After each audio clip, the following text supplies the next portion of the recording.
प्यारे बच्चों, हमारे पास इक्वेशन है। Find the area of the region bounded by x square is equal to 4y, here y is equal to 2, y is equal to 4 and y axis in the first quadrant. तो ये हमें given है, इसको हमें solve करना है। तो हम सॉल्यूशन में हम लिख सकते हैं कि सबसे पहले गिवन क्या है हमें। तो here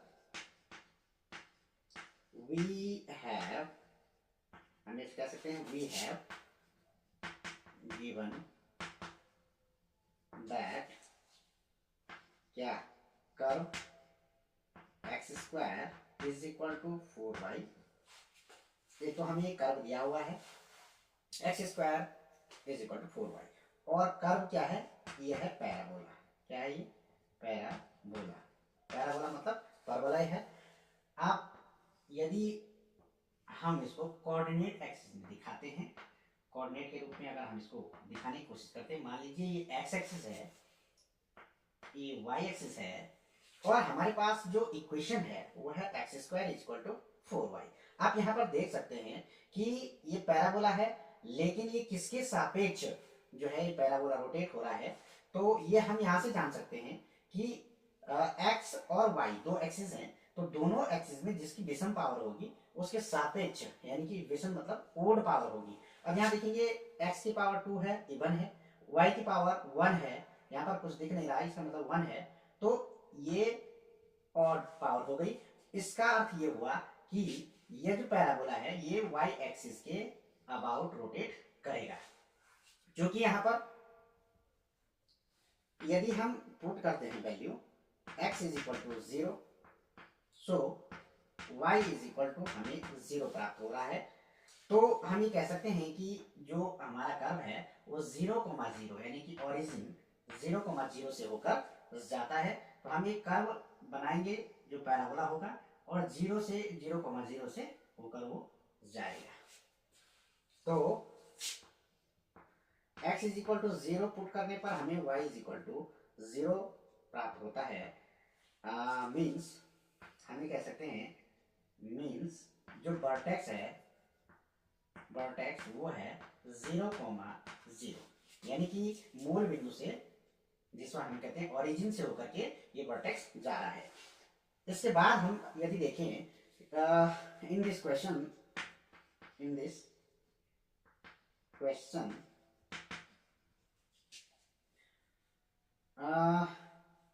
y is equal to 2 and y is equal to 4। ये हमें दिया हुआ है कि y जो है, मान लीजिए ये 1 है, ये 2 है, ये 3, ये 4, तो y इज इक्वल टू 2 पर x के सापेक्ष आप देखेंगे x अक्ष के पैरेलल एक लाइन हमारी जाएगी और एक लाइन y अक्ष के पैरेलल, वो x अक्ष के parallel y is equal to 4। तो ये इसका जो इक्वेशन होगा y is equal to 4 and here is the equation is y is equal to 2।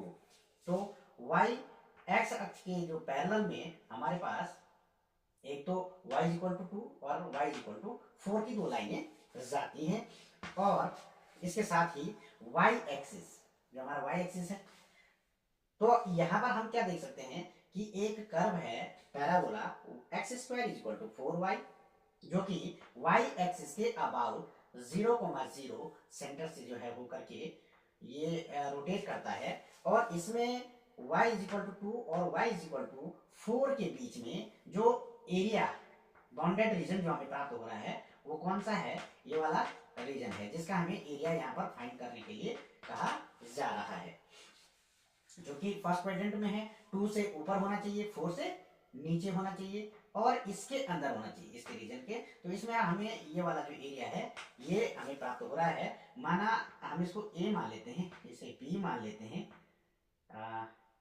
ये C पॉइंट हो गया और ये D पॉइंट हो गया। Then here we find the area of bounded region A, B, C D and A, यानी कि पूर्ण जो है पूर्ण से बंद है तो क्लोज्ड है, तो A to B, B to C, C to D, D to A का जो एरिया है, जो रीजन है, उसका एरिया हमें फाइंड करना होगा। ओके, तो इसका हमें एरिया फाइंड करना होगा। और हम जानते हैं कि यदि हमारे पास कहीं पर भी कर्व है, मतलब स्ट्रेट लाइन नहीं है, कर्व है, तो उस कर्व का अगर हमें एरिया फाइंड करना होता है तो हम इंटीग्रल का यहाँ पर जो है प्रयोग कर सकते हैं। तो आइए हम देखते हैं, इसको हटा के हम देखते हैं कि किस तरह से जो है इसका एरिया फाइंड होगा।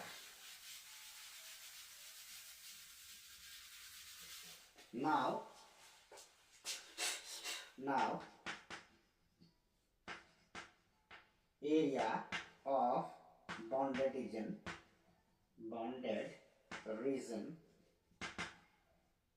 A B C D A is equal to integral part, जो इंटीग्रल है आप देख सकते हैं 2 टू, जो लिमिट हमारी आएगी 2 टू 4 के बीच में, क्योंकि यहाँ से जो है 4 तक के बीच में जो है रीजन आएगा। यहाँ पर हम एक पॉइंट dx ले लेते हैं, मान लीजिए ये dx dy है, सॉरी dy है, y डायरेक्शन में है, तो dy छोटा सा एक पार्ट हम यहाँ से ले लेते हैं जिसकी मोटाई dy यानी कि मोटाई dy और इसकी जो लंबाई अगर हम मान के चले तो x है, तो एरिया हमारे पास 2 टू 4 x dy हो जाएगा।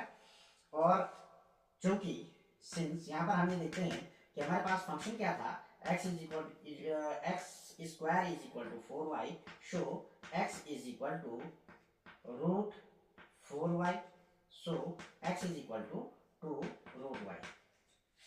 तो यहाँ पर हम x की वैल्यू पुट कर सकते हैं 2 टू 4 2 रूट y dy। हम इसका इंटीग्रेशन यदि करते हैं तो इसका इंटीग्रल हमें क्या प्राप्त होगा, 2 टू 4 2 और y की पावर हम लिख सकते हैं 1/2 dy। इसका इंटीग्रेशन यदि हम इसका इंटीग्रेशन देखें तो इसको I से डिनोट करें या एरिया हम कहें इसे, area, so A is equal to 2 to 4 and 2 root y dy।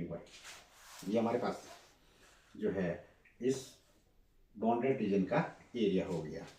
तो यहाँ पर हम देखेंगे कि 2 to 4 जो हमारी लोअर लिमिट है 2 है, यानी कि लोअर लिमिट यहाँ से 2 है, y equal to 2, upper limit हमारी जो है y इक्वल टू 4 है।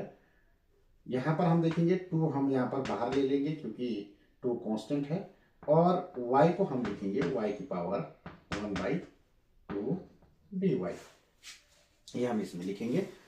और अब हम इसका इंटीग्रेशन करेंगे तो इंटीग्रेशन होगा 2 y का जो y की पावर 1/2 का इंटीग्रेशन होता है y की पावर 1/2 प्लस 1 अपॉन 1/2 प्लस 1, और यहाँ पर लोअर लिमिट लिखी जाती है 4 और अपर लिमिट 2 और अपर लिमिट हो गई 4। इसको अगर हम सॉल्व करते हैं तो ये हो जाएगा 3/2, और ये यदि ऊपर हम लाते हैं तो ये 2/3 जो है, क्योंकि 2 ऊपर आ जाएगा और 3 नीचे हो जाएगा।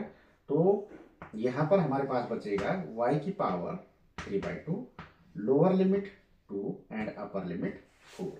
अब हम लिमिट छोड़ेंगे तो एक बार upper limit minus lower limit, तो प्यारे बच्चों यहाँ पर आ जाएगा 4/3। यदि हम लिमिट इसमें छोड़ते हैं अंदर को तो 4 की power 3/2 minus 2 to the power 3/2 ये हमारे पास आ जाएगा। और अब देखते हैं 4/3, 4 की पावर 3/2 को हम यदि इस तरह से लिखें कि 2 की पावर 3/2 और माइनस इसे हम इस तरह से लिखें कि 2 की पावर 3 और की पावर 1/2। तो हमारे पास ये इस तरह से जो है हमें प्राप्त होगा 4/3। 4/3 अंदर ये 2 से 2 कैंसिल आउट हो जाएगा, तो 2 की पावर 3 और 2 की पावर यहाँ पर 3 आ जाएगा, और माइनस 2 की पावर 3 की पावर 1/2, यानी कि यह हम कह सकते हैं 4 की पावर 3 और ये 8 हो गया, माइनस ये 2 की पावर 3 8, 8 की पावर 1/2, ये आ जाएगा। ठीक है, तो अब देखिए प्यारे बच्चों, 4/3 8 माइनस ये हो जाएगा 2√2, होगा कि नहीं। 4 × 2 इसे लिख सकते हैं, 4 का हाफ यानी कि √2 हो जाएगा और 2 का √2 लिखेंगे। तो यदि हम इसको और आगे सॉल्व करें तो ये हो जाएगा 4/3 8 माइनस ये 2 × 1.41, तो ये 1.41 से मल्टीप्लाई करेंगे तो 2.82 2.82, और अगर यदि हम तो यहाँ पर जो आंसर हमारा आएगा इसको हम इतना रख सकते हैं 4/3 8 माइनस 2.82 स्क्वायर यूनिट, या फिर हम ये कह सकते हैं 4/3 इंटू, अगर हम इसको सब्ट्रैक्ट करें तब 5.18 इतना आएगा, 5.18, और यदि इसको पूरा सॉल्व करें हम तो हमारे पास आएगा 6.88 स्क्वायर यूनिट। यह हमारा बाउंडेड रीजन का आंसर आ सकता है। इसका कंप्लीट जो आंसर आएगा बाउंडेड रीजन का वो क्या होगा, 6.88 स्क्वायर यूनिट। तो इतना एरिया जो है ये कवर्ड रीजन का फर्स्ट क्वाड्रेंट में होगा। Thank you.